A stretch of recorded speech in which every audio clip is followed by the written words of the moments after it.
Donc là, je fais une rencontre très sympathique dans ce jardin des thérapies avec Guy Thieux, qui est le mari de Margot Thieux, qui est l'auteur d'un ouvrage intéressant sur la géomancie. Voilà. Alors, vous-même, vous n'êtes pas géomancien, vous êtes plutôt... Moi-même, j'ai fait de la prospection pétrolière, minière. Voilà, vous êtes dans le géo, Oui, dans la géologie. Géophysique, c'est-à-dire par la sismique, le magnétisme terrestre, la gravimétrie, l'électromagnétisme, toutes les méthodes qui sont terrestres ou aériennes ou en mer, bien sûr, en offshore. Donc j'ai fait 34 ans de cette activité-là. Et si vous voulez, mon opinion sur la géomancie est d'abord une opinion statistique. Les éléments les plus anciens qu'on ait trouvés, c'est en Assyro-Babylonie, c'est-à-dire dans la partie où il y a l'ancien empire perse, La Mésopotamie, tout ça. Mésopotamie, où on a trouvé sur les tablettes d'argile des thèmes de géomancie qui utilisent toujours 16 figures, ce qu'on appelle figures, si vous voulez. Donc, au point de vue ancestralité, on voit que depuis cette époque, comme le Hiking, par exemple, qui comprend les 64, etc., c'est 4 x 16, oui. ici, c'est une réduction, si vous voulez, une réduction du procédé qui permet soit sur une figure, soit sur le système, en quelque sorte, sans penser, de faire de jeter de points, d'obtenir une réponse à une question. Bon, en gros, c'est ça. Alors, comment est-ce que ça fonctionne? D'abord, ça n'a rien... Et pourquoi ça fonctionne, oui. Oui, pourquoi ça fonctionne? D'abord, il y a des éléments qui sont, si on peut dire, statistiques. Vous voyez Oui, vous me parliez de statistiques, justement, oui. alors. C'est-à-dire des éléments statistiques parce que dans toutes les ethnies, et sur pratiquement toute la surface du globe, on a trouvé des systèmes similaires. En Afrique, l'utilisation des kauris. Oui, absolument. En Asie, l'utilisation des pièces de monnaie. Oui, qui correspond qu'on utilise pour le hitching aussi. Au Mexique, le système des cristaux de silice associés avec des haricots rouges. Donc, vous voyez, il y a... Et les osselets, tout ça. Les Oui. osselets, voilà. Toutes ces choses-là. Alors, maintenant, la question est posée au sujet par rapport à une personne, par rapport à un lieu où nous sommes en ce moment, du déterminisme. Qu'est-ce que le déterminisme? C'est ça le problème. Oui. Qu'est-ce que le déterminisme? Le déterminisme, automatiquement, dans le monde où nous sommes, le monde de l'action, vient, en quelque sorte, de structure énergie qui compose l'univers. Donc, si vous voulez, la géomancie va, en quelque sorte, d'une manière automatique, donner un système binaire qui fait que lorsqu'on fait le jeté de points, vous avez par exemple un nombre pair, on met 2 points, un nombre impair, 1 point. Oui. C'est un système binaire qui, au lieu d'être 0 et 1, est 1 et 2. Une sorte de morse. Oui, si on peut dire. Et l'ensemble des figures, suivant les ethnies dans lesquelles c'est utilisé, reprend un peu le langage de l'ethnie. Vous voyez, les coutumes. Oui, oui. Mais il y a des choses qui sont constantes. Par exemple, fille, vous le trouvez dans tous les cas de figure, garçon aussi. Oui. Donc homme ou femme, si vous voulez.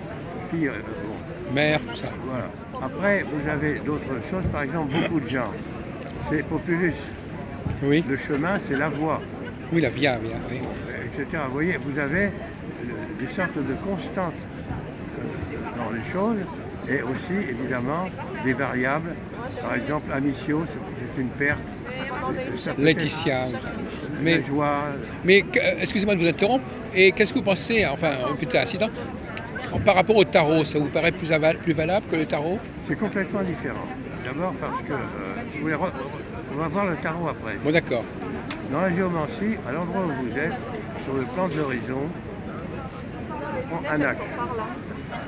Sur une verticale, elle ne peut passer en un point qu'en un seul. C'est une définition, et c'est sur cette verticale où se place le questionnement et la réponse, dans l'instant donné. Il y a donc une ambiance. Et derrière cette ambiance, il y a des préoccupations. Donc on peut supposer qu'il y a au niveau des liaisons neurocorticales et des ondes cérébrales des phénomènes d'induction qui se produisent entre le répondant et le questionnant. Voilà comment ça peut être interprété. D'accord. Mais en réalité, si vous voulez, il y a fort vraisemblablement une science beaucoup plus complexe derrière, Oui. comme l'a écrit Leibniz Ouais. au sujet du viking. Oui, puisque c'est vrai que ça intéresse. Oui, Leibniz avait étudié la chose mathématiquement. oui, c'est ça. Et d'autres personnes ont trouvé que, bon, évidemment, le viking, c'est une plus grande complexité, et on obtient des résultats similaires, sinon qu'on utilise des baguettes d'Achillée. Oui, Voilà. Alors, si vous voulez, ce qu'on peut dire de ce sujet, c'est statistiquement les quantités de réponses possibles. oui, Vous voyez. Maintenant, vous posez la question d'une autre forme de Nancy. oui, Par exemple, le tarot. Le tarot, c'est les 22 lames majeures. Ça correspond à 22 polygones. oui. Ça correspond à 22 lettres hébraïques. Voilà, oui, Bon, c'est Oswald Wirth en avait beaucoup parlé, le symboliste oui. Oswald Wirth. Oswald Wirth, oui. Il en avait beaucoup parlé. Il a écrit un ouvrage là-dessus, le tarot des imagiers du Moyen-Âge, Oui, oui. et aussi Papus, Oui, bien sûr. bien sûr. Bon, tous ces gens-là peuvent vous donner de l'indication. Mais si vous voulez, derrière les figures se trouvent des symboles d'une autre construction du temps.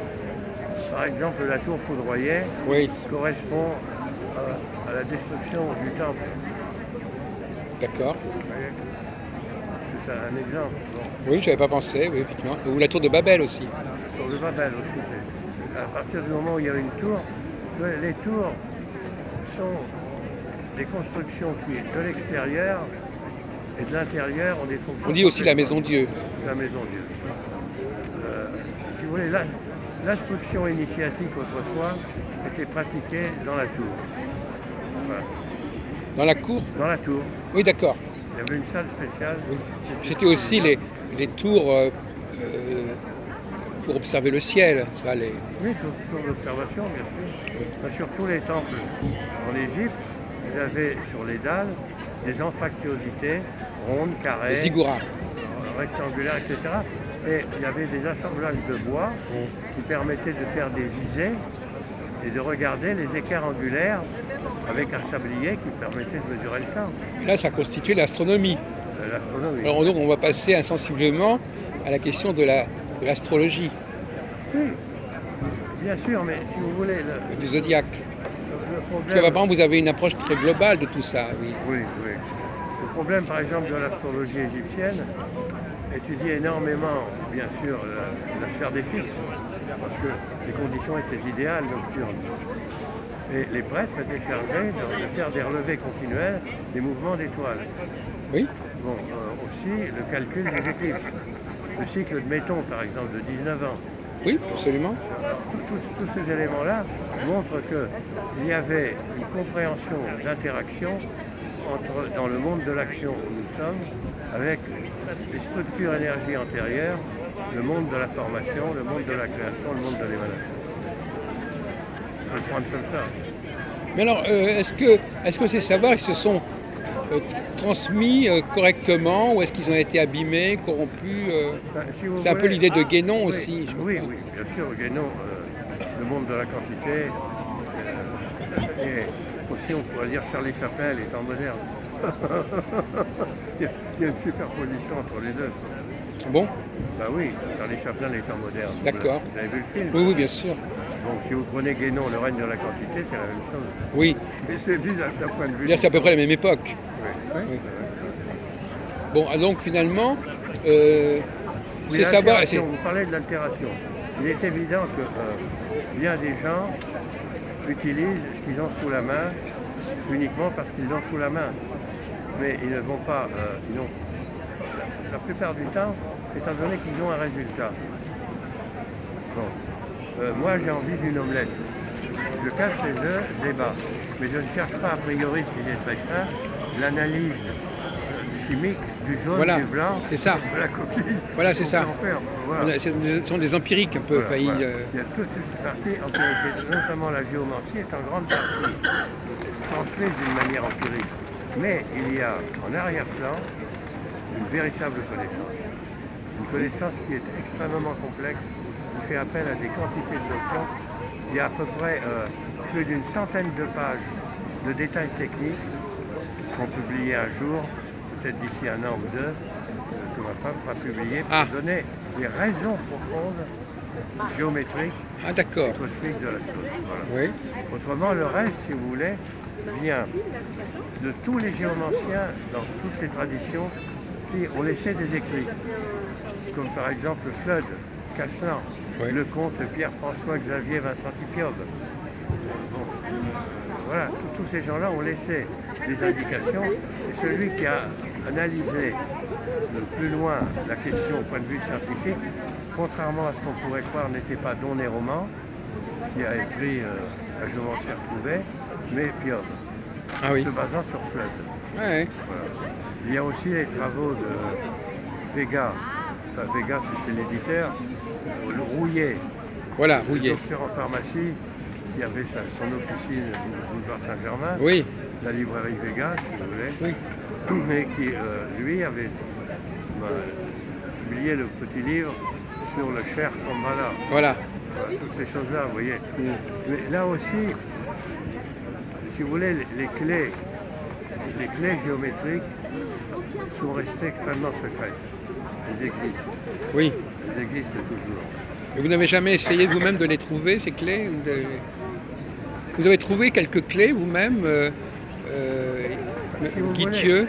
les clés auxquelles je m'intéresse sont d'abord la construction géométrique, parce que par la géométrie, mais pas simplement la géométrie euclidienne, également la géométrie fractale. Si vous voulez, c'est une approche qui est énergétique. Par exemple, les machines tournantes qui fournissent de l'électricité partent toutes d'un dessin géométrique et d'un calcul extrêmement simple. C'est un point, un rayon, un cercle qui est parcouru dans un sens et dans l'autre, avec sur différents points du cercle des valeurs algébriques qui vont permettre, si vous voulez, d'obtenir tel ou tel type d'énergie par rapport à une vitesse de rotation. Mais la clé, c'est le rapport de l'hexagone au cercle. Oui. C'est ce que fait l'abeille, c'est ce que font les mouches poissonnes, c'est ce que fait le frelon. Oui, c'est les rayons. Oui. Et si vous voulez, pourquoi eux n'ont pas fait de géométrie, mais ils savent qu'il faut construire comme ça pour occuper le maximum de place avec le minimum de matière. Ah, d'accord. Alors que dans un cristal, vous obtenez sur un cristal hexagonal le maximum de matière dans le minimum de place. D'accord. Vous voyez, il y a toute une suite de relations entre la lumière et la matière. C'est des travaux de Feynman, sur le prix Nobel qu'il y a eu, sur la relation entre les électrons réels et les photons réels. Donc vous êtes un petit peu imprégné d'ésotérisme, monsieur Thieu. Vous connaissez assez bien cette littérature. Si vous voulez, je l'ai connu pour une raison extrêmement simple, c'est que... Vous avez une bibliothèque probablement assez riche. Oui, et puis dans mon métier, si vous voulez, j'ai travaillé au Tchad, j'ai travaillé au Sahara, j'ai travaillé au Mexique, j'ai travaillé à l'île Maurice. Et votre femme, elle était avec vous ou bien? Non, nous n'étions pas mariés, j'ai commencé ma carrière très jeune, Ah oui, d'accord. j'avais 22 ans. Vous voyez, donc j'ai travaillé comme ça, et après j'ai été sédentarisé. J'ai demandé à être sédentarisé pour faire de la réinterprétation pétrolière sur des bassins. Ça, je pouvais le faire à Paris, chez le client, si vous voulez. Total, Elf, beaucoup travaillé avec elle, et aussi Petrorep en Seine-et-Marne. Voilà. Alors si vous voulez, la question ésotérique, c'est qu'on rencontre beaucoup de gens, et certaines personnes, dont les noms sont inconnus, ont travaillé seules des questions d'une manière extrêmement complète. Ce sont auprès de ces gens-là qu'on peut avoir une meilleure idée que ceux qui pratiquent d'une manière empirique les choses les plus simples. Voilà, c'est un peu ça. Voilà. Et alors finalement, comment fonctionne votre couple? Cette femme, Margot, elle s'est intéressée à ce que vous faisiez, ou c'est vous qui vous intéressiez à elle, ou est-ce qu'elle a découvert ça tardivement? Enfin, à quel moment la géomancie est arrivée dans la vie de Margot Thieu? Si vous voulez, voilà comment ça s'est passé.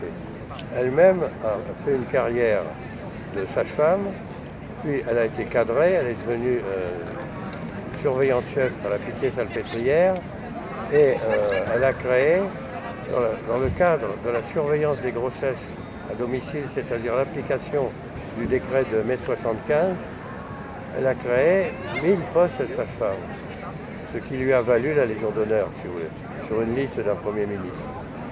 Et Ensuite, bon, nous nous connaissions, depuis très très longtemps. On s'est rencontrés, on s'est connus étant jeunes, puis après on a eu des vies différentes, après on s'est retrouvés, si Ah, vous voulez. c'est bien ça. Voilà. Et c'est là où, en quelque sorte, un soir, bon, j'ai participé à beaucoup d'activités avec le club du Vieux Manoir sur la restauration des monuments anciens en tant qu'instructeur, Oui, comme bénévole, si vous voulez. oui, Donc on a travaillé sur le belvédère du labyrinthe, qui est à Paris. Vous savez, le monument qui est construit avec 7 métaux, qui est dans le jardin des plantes. Il y a une sorte de gloriette, ce qu'on appelle la gloriette de Buffon. On a démonté le matériel, on a trouvé 7 métaux différents qui constituaient l'objet. Et à ce moment-là, Jean Dorf, qui dirigeait le muséum, et Fred Berthelot, qui était le secrétaire général, m'a dit qu'il faut tout dire de l'ésotérisme de ce monument, qui a été construit en 1780, donc peu de temps avant les événements de l'Ancien et du Nouveau Régime. Et donc c'est aussi au travers de ça que ça s'est fait. Et ces gens-là, un soir, nous ont invités dans un café qui était rue de Nesle, et dont les sous-sols du café faisaient partie de l'ancienne tour de Nesle. voilà. Il y a plusieurs étages. Et là, des gens étaient en train de présenter des tableaux, de vendre des tableaux. Il y avait des émirs, il y avait des gens multimillionnaires du monde entier qui étaient dans cette cave et qui regardaient ceci, cela. Il y avait donc des voyantes, des cartomanciennes, des magnétiseurs, il y avait un peu de tout ça, un échantillonnage. Et d'un seul coup, une femme est venue vers nous. Nous, c'était la table des officiels, c'est-à-dire le patron du bistrot, sa femme, Jean Dorf, sa femme, Fred Berthelot, sa femme, Margot et moi. Je vous avais dit, vous venez. À ce moment-là, une femme vient vers nous, Margot venait de sortir, et dit, à vous, qu'est-ce que je vous dis? Moi, je dis, à moi, vous ne me dites rien, mais vous le direz à une dame. Je lui dis, Madame Berthelot. Elle dit, attendez, je reviens. Je dis à ce moment-là aux gens, cette personne va pratiquer devant vous ce qui s'appelle la géomancie onomantique. Qu'est-ce que c'est? Elle va vous le dire, elle revient avec du papier et un crayon. Je dis, madame, vous ne m'avez jamais vu. Non, non, je ne vous connais pas. Moi non plus, je ne vous connais pas. J'ai dit à ces personnes que vous alliez pratiquer la géomancie onomantique. Est-ce que c'est exact? Elle m'a dit, oui, c'est tout à fait ça. Alors elle a fait le thème à la personne. Elle a dit, mais comment vous pouviez le savoir? Je dis, j'avais pas besoin de me poser la question. Il y a des moments, j'ai des réponses. Vous avez des médiumnités, vous avez quelque chose. Vous avez des. Il y a des moments, si vous voulez, je reçois des indications qui me permettent Mais vous-même, vous donnez pas de consultation. Non. Vous n'avez jamais été tenté de donner un conseil Non, les seules consultations que je donne, c'est sur le pétrole, c'est-à-dire ou forêt. Alors là, je peux parfaitement vous renseigner. Ouais. Je suis toujours membre de l'ACP, l'Association des consultants pétroliers. On a eu notre réunion là, il y a 8 jours. Vous tenez à jour des recherches, des outils? Oui, continuellement. Est-ce que je peux vous demander quelle est votre année de naissance? Oui, 1932. 32. Oui, le 8 février, ça va être dans quelques jours. Je vais rentrer dans ce qu'on appelle la 86e année. Très bien. Mais j'ai travaillé aussi beaucoup, si vous voulez, sur le système des énergies avec les appareils de Lakowski, Georges Lakowski. J'ai travaillé de 64 à 94 avec Serge Lakowski, le fils de Georges. J'ai appris beaucoup de choses et j'ai continué et mis au point et reconstitué des appareils anciens. Vous vous intéressez à des choses comme l'antenne de l'échelle ou des choses comme ça? Non, pas du tout. Ce sont des appareils. La radiesthésie? Non, ce sont des appareils qui génèrent des milliards de fréquences simultanément, qui touchent en quelque sorte, avec des informations vibratoires, si vous voulez, l'ensemble du skin effect, l'effet de peau, et à un moment donné, une transmission de l'information sur les capillaires. Puis ensuite, ça passe dans le sang et ensuite ça va par un phénomène de téléaction sur l'ADN, sur les séquences nucléotidiques de réception de l'ADN, métal par métal, groupe par groupe. Il y a des appareils comme ça qui fonctionnent? Oui. Et qu'on peut acheter? Vous en fabriquez? Oui, je peux vous en fournir un. Ah d'accord. Si vous voulez, je ne suis pas une société, je ne suis pas un vrai constructeur. Avec des amis, nous reconstituons des maquettes opérationnelles qui ont ces possibilités-là. Voilà. Parce que j'en ai vu plusieurs, il y a plusieurs produits de ce genre. Je ne dis pas que ce soit la même chose, mais enfin, il y a différentes idées de ce genre. On crée des appareils qui nous permettent de nous dire des choses sur nous, sur notre état de santé. Oui, c'est ça, oui. C'est beaucoup de ces appareils. J'ai un ami qui s'appelle Patrick Vizier qui a fait des choses là-dessus. Oui, il y a beaucoup de ces appareils qui, si vous voulez, sont sortis de Novosibirsk. Oui, de Sibérie. C'était, les Italiens ont foncé dessus, peut-être à cause du souvenir de Marconi, et notamment ont acheté des quantités d'appareillage, même pour propulser les fusées, sans avoir besoin d'infrastructures extérieures. Oui. Tirer de l'énergie électrique directement. Donc vous êtes intéressé par le problème de l'énergie renouvelable, ou du moins la transition énergétique, tout ça, ce sont des choses qui vous intéressent. Ça fait partie, si vous voulez, des travaux, de l'intérêt que nous avons avec certains, et de savoir utiliser des dispositifs relativement simples à construire qui permettent d'avoir une action sur le vivant, par exemple. Voilà. Notamment l'oscillateur de Lakowski, c'est ça. Et vous s'appelle comment votre appareil? Oscillateur à l'endogramme multiple. D'accord. Bon, ben, vous allez pouvoir me donner vos coordonnées, s'il vous plaît? Oui, moi j'ai pas de carte, mais je donne celle de mon épouse. Et vous mettez quand même un téléphone qu'on puisse vous joindre, je ne sais pas. Parce que je pense que vous êtes quelqu'un d'intéressant. Si les gens apprécient votre interview, ils vous appelleront. Oui, si vous voulez, je fais périodiquement des exposés à des médecins, des thérapeutes, des vétérinaires, des architectes. Pendant longtemps aussi, j'étais intervenu sur des diplômes d'architecte à l'unité pédagogique d'architecture de la rue de Flandre. Oui. Voilà.